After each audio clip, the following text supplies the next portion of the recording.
আমরা দেখেছি বিগত ফ্যাসিস্ট সরকার তাদের প্রতিপক্ষের জনসভাগুলো বানচাল করার জন্য, নস্যাৎ করার জন্য জেলায় জেলায় যে বাহন আটকিয়ে দিয়েছিল, আজকে তারাও দ্বীনের বাহন আটকাতে চায়। ওদেরকে একটা কথাই শুনিয়ে দিতে চাই, শেখুল হিন্দের রুহানি সন্তানরা এই সমস্ত হুমকি ধমকিতে ভয় পায় না। যারা দ্বীনের জন্য জীবন দিতে প্রস্তুত তাদেরকে হুমকি দিও না। আল্লাহর রাস্তে বলি, সাবধান হয়ে যাও, না হয় পালানোর গর্ত খুঁজে পাবে না, গর্ত খুঁজে পাবে না। দুইটা কথা হচ্ছে, একটু আগেই আমাদের হযরতুল্লাহ আল্লাহ মুহিউদ্দিন রব্বানী হাফিজাহুল্লাহ একটা কথা বলেছেন, এটা আমারও কথা।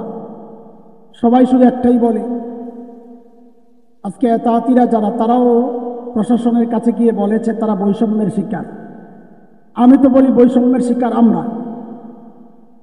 আমরা সারা দেশের তাবলীগের সাথী কর্মী সব মিলিয়ে আমাদের পার্সেন্ট যদি হিসাব করা হয়, ওরা 5%ও না,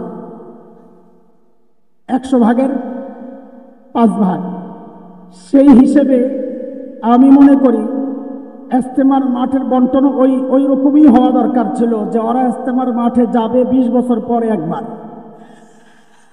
কাকরাইলেও যাবে 20 সপ্তাহ পরে একবার।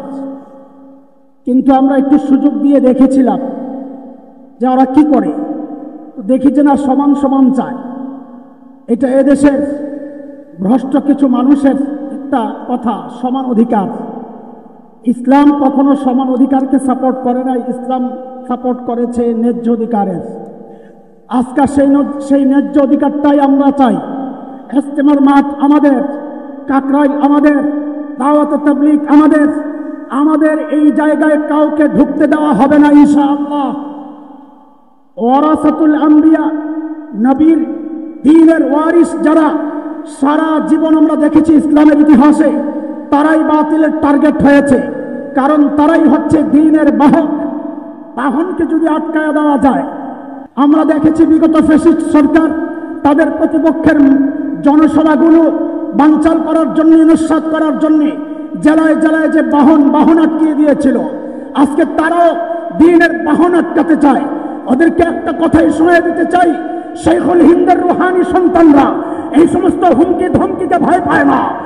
যারা দ্বীনের জন্য জীবন দিতে প্রস্তুত তাদেরকে হুমকি দিও না। আল্লাহর রাস্তে বলি, সাবধান হয়ে যাও, না হয় পালানোর গর্ত খুঁজে পাবে না, গর্ত খুঁজে পাবে না।